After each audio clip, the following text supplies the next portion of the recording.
નથી. અને એવા કષ્ટની શરણ આપણને પ્રાપ્ત થવી એ બહુ કલિકાલની અંદર એ મોટો વિશ્રામ પ્રાપ્ત થવો, સંસાર તાપથી તપેલા માટે ભગવાનના નામને મળી જવું. જૈન લોકોમાં એમની જે દીક્ષા મળે ત્યારે એમને એક ઓઘો, એ સફેદેલું ચમર જેવું હોય છે, એ મુનિ એને ચમર આપે છે. ચમર જેવું એક ઓઘો હોય છે. શ્વેતાંબરમાં ઓઘો હોય, દિગંબરની અંદર મોરપીંછ હોય, પીચ્છી હોય. એ પીચ્છી એને હાથમાં આપે ત્યારે રીસર એ લોકો નાચતા હોય કે આપણને હવે મોક્ષ માર્ગમાં જવાનો રસ્તો મળી ગયો, લાયસન્સ મળી ગયો હોય એવી રીતે, વિઝા, પાસપોર્ટ વિઝા, કે આપણને દિવ્ય ધામનો કંઈક એન્ટ્રીનો એ લોકો રીસર નાચતા મળી જાય તો નાચતા હોય છે. આ નામ મંત્ર પણ આપણે ત્યાં અષ્ટાક્ષર દીક્ષા, નામ દીક્ષા એવી દીક્ષા છે કે આપણને પણ આપણા એ દિવ્ય ધામનો જાણે કે વિઝા કે પાસપોર્ટ કે એન્ટ્રી મળી ગયો, એટલું દિવ્ય અવસર આપણી માટે એ નામ દીક્ષા છે. એટલો આહલાદ થવો જોઈએ નામ દીક્ષાથી. એટલે નામ દીક્ષા ઓછી દીક્ષા નથી, બ્રહ્મસમન દીક્ષા મોટી, નામ દીક્ષા નીચે એવું કંઈ છે નહીં. પણ ભગવાનના માર્ગમાં ચાલવા માટે આપણને આ પ્રભુએ આપણું વરણ કર્યું હોય એની આ નિશાની છે કે આપણને નામ મંત્ર શ્રી મહાપ્રભુજીની કૃપાથી મહાપ્રભુજીના માર્ગમાં નામ મંત્ર આપણને પ્રાપ્ત થાય, નામ દીક્ષા પ્રાપ્ત થાય, ભગવત શરણાગતિ આપણે ભગવાન આપણને પોતાના રક્ષક બની જાય અને આપણે એના શરણાગત થઈ જઈએ એવી શરણાગતિ એની દીક્ષા પણ આ છે. એટલે બધાએ એ દીક્ષાને સમજીને બને એટલું અષ્ટાક્ષર મંત્રનું શ્રવણ કરવું, એ સ્મરણ કરવું, કીર્તન કરવું, મહાપ્રભુજીના ગ્રંથો વાંચવા, આ બધી અવશ્ય કર્તવ્ય છે કે મહાપ્રભુજીના ગ્રંથો વાંચવા. એક શ્લોક વાંચવામાં આવે પણ મહાપ્રભુજીના ગ્રંથો રોજ વાંચવા, યુટ્યુબ આદિમાંથી ગ્રંથો સાંભળવા, મહાપ્રભુજીના માર્ગ, આપણા માર્ગને જાણવાનો પ્રયત્ન કરવો. એટલે ધર્મો રક્ષતી રક્ષિતા એટલા માટે જ કહેવાય છે, ધર્મો રક્ષતી રક્ષિતા, ધર્મ એ હતો હંતી. ધર્મનું રક્ષણ કરશું, ધર્મ આપણું રક્ષણ કરશે. કેવી રીતે એ રક્ષણ અલગ પ્રકારનું છે. આપણે કે ઘણા એમ કે ધર્મનું રક્ષણ કરતા હતા અને કોરોનામાં કેમ મરી ગયા, ક્યાં રક્ષણ થયું? આટલા લિમિટેડ સેન્સમાં રક્ષણ શબ્દ નથી, આટલો લિમિટેડ અર્થ નથી રક્ષણનો કે જે સિક્યુરિટી ગાર્ડ કરે રક્ષણ કરે એવી રીતે ભગવાન સિક્યુરિટી ગાર્ડ જો આગળ પાછળ ફરશે એવું રક્ષણ નથી. રક્ષણ એટલે નિશ્ચિંતતા છે. કદાચ મૃત્યુ તો થવાનું જ છે, મૃત્યુ પછી પણ અન્યથા ગતિ ન થાય ને ભગવાનનું શરણ જ રહે, ભગવાન એને પોતાનો માને, એ રક્ષણ છે. ક્યારેય પ્રભુ એને છોડે નહીં, એ રક્ષણ છે. એની અન્યથા ગતિ ન થવા દે, એ રક્ષણ છે. અન્યથા ગતિ ન થાય, મરવાનું તો નિશ્ચિત છે, કોરોના નહીં આવે તો પણ બીજા કોઈ કાલથી મરવાનું, કોણ નથી મરવાનું. પણ રક્ષણ બહુ વ્યાપક સેન્સમાં રક્ષણ છે. ભગવાનનું રક્ષણ એટલે ધર્મો રક્ષતી રક્ષિતા. જો ધર્મનું આપણે રક્ષણ કરશું તો ધર્મ આપણું રક્ષણ કરશે. એટલે રક્ષિત, જે રક્ષિત છે એનું રક્ષણ એ ધર્મ કરશે. જેમ કે કોઈ વિપત્તિ આવે, બહુ મોટી વિપત્તિ આવે ત્યારે રોજ તમે અષ્ટાક્ષર શરણાગતિને યાદ કરતા રહેશો, શરણાગતિ મંત્ર રોજ જપતા રહેશું, શ્રી કૃષ્ણ શરણમ કરતા રહેશું, અન્યાશ્રય ત્યાગ આદિ આપણે જો તો વિપત્તિ કાળ તો ગમે ત્યારે આવે. વિપત્તિ કાળમાં આપણે કદાચ આપણી કેપેસિટી ન હોય છતાં પણ એ સમયમાં આપણો આશ્રય જો ટકે તો એને કહેવાય છે કે ભગવાને રક્ષણ કર્યું. કે આપણે આશ્રય ટકાવી શકીએ એમ નહોતા, એ સમયમાં આપણો આશ્રય દ્રઢ રહ્યો. એનો મતલબ કે હવે આપણું સાધન નહોતું પણ ભગવાનનું એ રક્ષણ હતું. તો વિપત્તિ કાળમાં આપણે આપણો આશ્રય ચૂકીએ નહીં, ગમે એટલા દુઃખી થઈ જાય પણ આપણે અન્યાશ્રય કરવાનું જો મન ન થાય તો એનો મતલબ કે આપણે શરણાગતિ સારી રીતે પાલન કરી છે, જેથી આપણે અન્યાશ્રયમાં નથી જતા.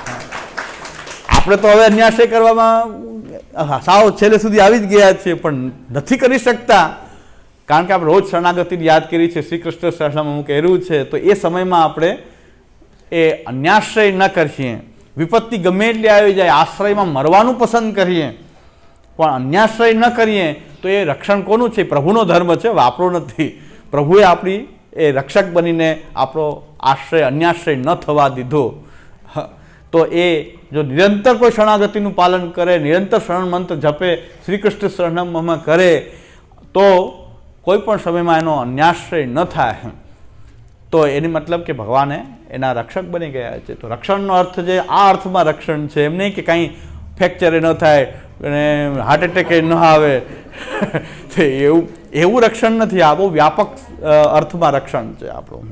એટલે નામ મંત્ર લેનારા જે છે એ આ દીક્ષાને સમજે અને શરણાગતિપૂર્વક રહે, અન્યાશ્રય ન કરે, મહાપ્રભુજીના ગ્રંથોનું પઠન મનન કરે, શ્રી કૃષ્ણ સરનામામાં જપ કરે એ અત્યંત આવશ્યક છે. મારું કર્તવ્ય છે કે મારે આ કહેવું જોઈએ, એટલે હું કહું છું. પાલન કરે કે ન કરે તો બધાની લોકશાહી છે. કરવું જોઈએ એટલું નમ્ર નિવેદન કરું છું કે દીક્ષા લેયા પછી કમસે કમ શ્રી કૃષ્ણ સરનામામાં કરવું જોઈએ. કૃષ્ણનો દ્રઢાશ્રય રાખવો જોઈએ. મહાપ્રભુજીના ગ્રંથો, મહાપ્રભુજી ગુરુ છે, મહાપ્રભુજી આપણા ગુરુ છે. અને ગુરુ જે છે એ સાક્ષાત પરબ્રહ્મ પરમાત્મા જ પોતે, કૃષ્ણ જ પોતે ગુરુ રૂપે શ્રી મહાપ્રભુજીના રૂપમાં એ પ્રકટ થાય છે. અને ગુરુના મુખથી એટલે કે શ્રી મહાપ્રભુજીએ આપેલો આ મંત્ર આપણે આ હું બોલું એની મહત્તા નથી, પણ આ મહાપ્રભુજીના મુખારવિંદમાંથી નીકળેલો મંત્ર છે શ્રી કૃષ્ણ શરણમાં, એની મહત્તા છે.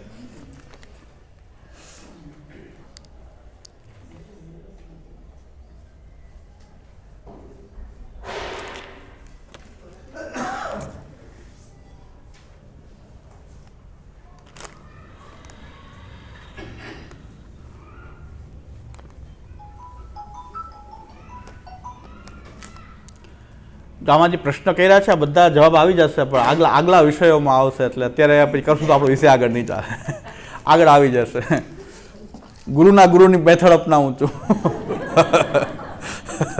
પરંપરા આવી જશે.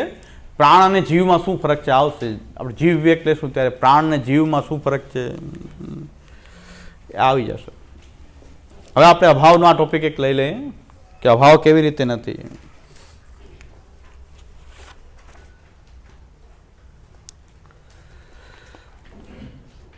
એવંચ પ્રપંચસ્ય બ્રહ્મકાર્યત્વેન બ્રહ્માત્મકત્વાत् ચતુર્વિધ અભાવ નિરાકરણમ. આ ટોપિક છે આપણો. પ્રપંચ જે છે બ્રહ્મનું કાર્ય છે અને બ્રહ્માત્મક છે. ખાલી કાર્ય નથી પણ બ્રહ્માત્મક પણ છે, બ્રહ્મ સ્વરૂપ જ છે. એટલે ચતુર્વિધ અભાવ જે છે એનું નિરાકરણ થઈ જાય છે. આ શબ્દમાં જ થઈ જાય છે. બ્રહ્મ કાર્ય અને બ્રહ્માત્મક. કાર્ય જે છે બ્રહ્મનું કાર્ય છે અને બ્રહ્માત્મક છે. એટલે અભાવનો કોઈ સવાલ ઉત્પન્ન થતો નથી. કેવી રીતે નથી થતો? એવંચ પ્રાગ ભાવાદ્ય ભાવ ચતુષ્ટયમપી ન અત્ર ઇતિ જ્ઞેયમ. આપણે ત્યાં પ્રાગ ભાવાદી ચાતુર્વિધ અભાવ માનવામાં આવતા નથી. નનુ પ્રપંચસ્ય બ્રહ્મા ભિન્નત્વેપી પ્રાપંચિક ઘટપટાદીનામ ઘટપટો ન ઇત્યાદિ પ્રતિસિદ્ધૌ અન્યોન્યાભાવ દુર્નિર્વારો અન્યથા ઘટેન આવરણ રૂપમ પટકાર્યમ સ્યાત. હવે નનુ શંકા ઉત્પન્ન થઈ છે કે પ્રપંચસ્ય બ્રહ્મા ભિન્નત્વે, બ્રહ્મથી અભિન્ન છે આ પ્રપંચ. બ્રહ્મ જ છે એટલે બ્રહ્મથી અભિન્ન છે આ જગત. પ્રપંચ એટલે જગત. તો જગત જે છે એ બ્રહ્મથી અભિન્ન છે અને પ્રપંચમાં રહેલા પ્રાપંચિક ઘટપટાદિ નામ, જે ઘટપટ વગેરે જે પદાર્થો છે, પટ એટલે કપડું અને ઘટ એટલે ઘડો, આ વગેરે જે પદાર્થો જે છે એમાં આપણને સ્પષ્ટ પ્રતીતિ થાય છે કે ઘટ એ પટ નથી, પટ એ ઘટ નથી. તમે એમ કેમ કહી શકો કે અન્યોન્ય ભાવ નથી?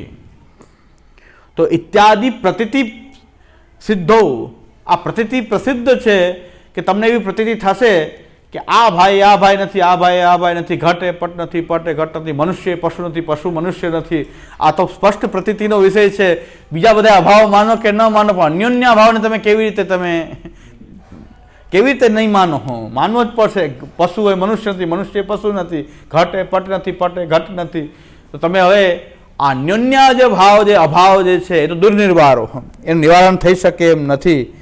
અન્યથા ઘટેન આવરણ રૂપમ પટ કાર્યમ સ્યાત ઇતિ ચેત. તો પછી ઘટથી આવરણ રૂપ પટ કાર્ય છે એમ કેવું પડશે તમારે. જો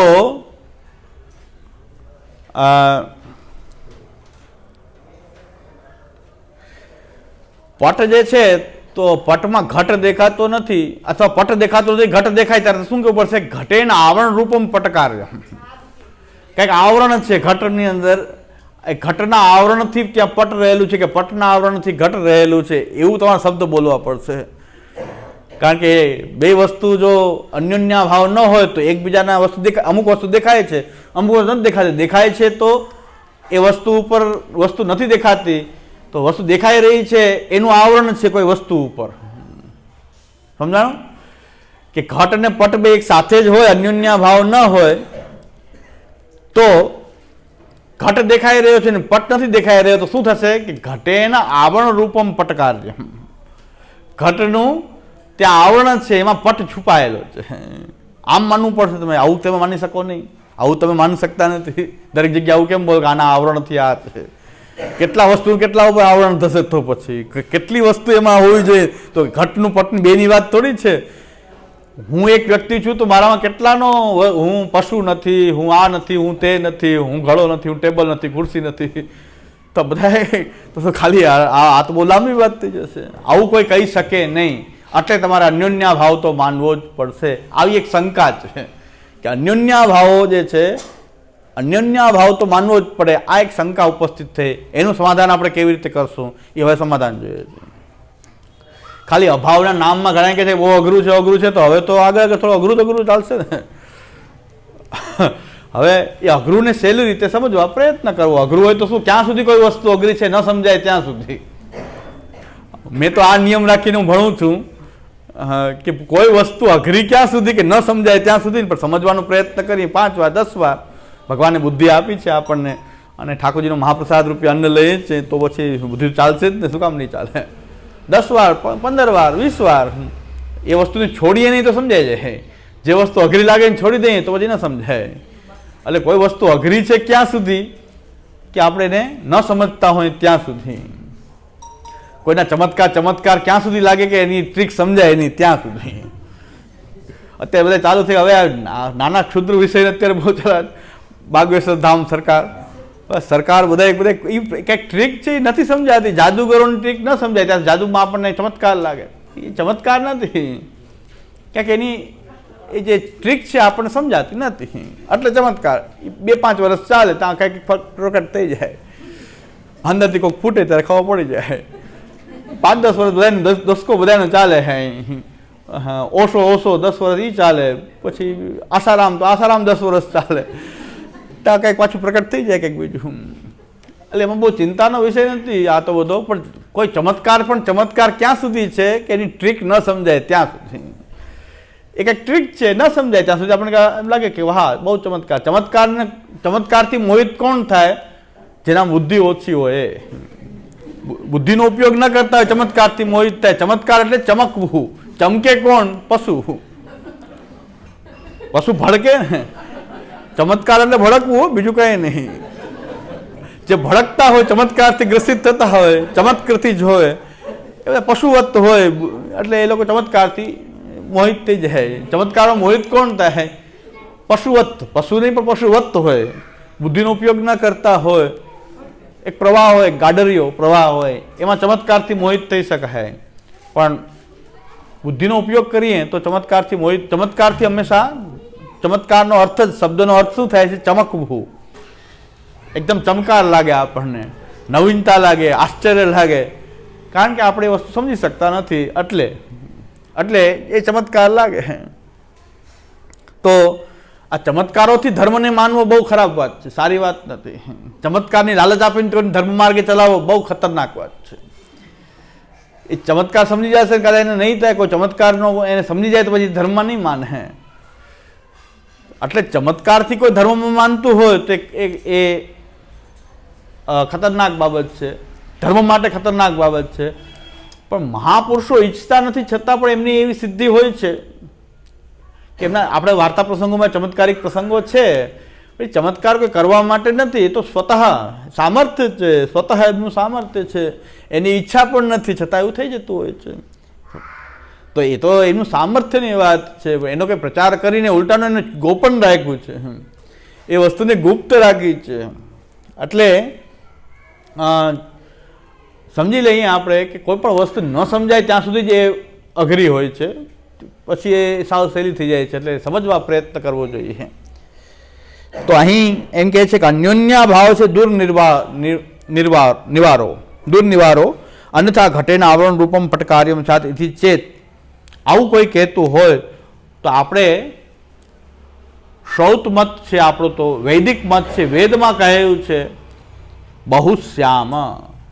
બહુશ્યામ પ્રજાયેય, હું અનેક રૂપથી હું પ્રકટ થાઉં. આ જગત જે કાંઈ પ્રકટ થયું છે, હું પોતે અનેક રૂપે પ્રકટ થાઉં. બહુશ્યામ પ્રજાયેય એ વેદ કહે છે.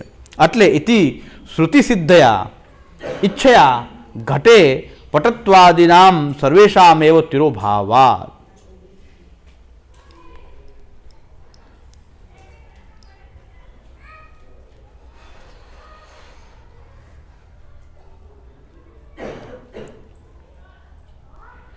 બહુશ્યામ ઇતિ શ્રુતિ સિદ્ધ્યા ઈચ્છયા ઘટે પટત્વાદીનામ સર્વેષામેવ તિરોભાવાત. આપણે શું કહી રહ્યા છીએ કે શ્રુતિ સિદ્ધ છે કે ભગવાન સર્વરૂપ પ્રકટ થયો છે. બહુશ્યામ પ્રજાયેય, બહુશ્યામ પ્રજાયેય ઇતિ શ્રુતિ સિદ્ધ્યા ઈચ્છયા ઘટે પટત્વાદીનામ સર્વેષામેવ તિરોભાવાત. એક ઘટરૂપ જે છે એ પ્રકટ છે ત્યારે પટત્વાદી પટ વગેરે બીજા જેટલા પણ રૂપો છે બધાનો તિરોભાવ છે ત્યારે એક રૂપે ઘટ દેખાઈ રહ્યો છે. ઘટ દેખાઈ રહ્યો છે ત્યારે એમાં જેટલા પણ બીજા રૂપો છે એ તિરોહિત છે, ત્યારે એક ઘડો દેખાઈ રહ્યો છે. એમાં આવરણ કહેવાની આવશ્યકતા નથી. તિરોભાવ એ શું છે? શ્રુતિ સિદ્ધ છે. પહેલા તો બહુશ્યામ પ્રજાએ, આ તો વેદથી સિદ્ધ છે અને ભગવાનની ઈચ્છા છે કે ઘટ રૂપે આવિર્ભૂત થવું છે, ત્યારે બાકીના બધા રૂપનો ભગવાન તિરોભાવ રાખી રહ્યા છે. આ ભગવાનની ઈચ્છા છે, બ્રહ્મની એવી ઈચ્છા છે.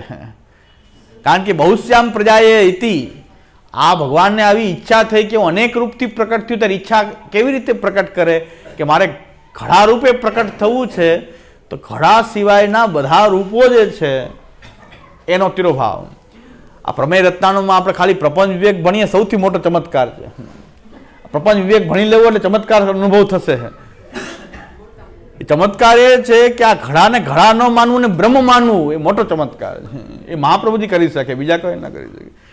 હવે આ લોકો એમ કે સ્વરૂપમાં સ્વરૂપ ભેદ માની રહ્યા, ઠાકુરજીમાં ઠાકુરજી નથી માની રહ્યા, નિધિ સ્વરૂપના અને વગેરે માની રહ્યા છીએ આપણે, એમાં ભેદભાવ માની રહ્યા છે. પણ અહીં તો એમ કહી રહ્યા છે કે ઘડ એ ભગવાન છે, ઘટ રૂપ પણ બ્રહ્માત્મક બ્રહ્મ છે.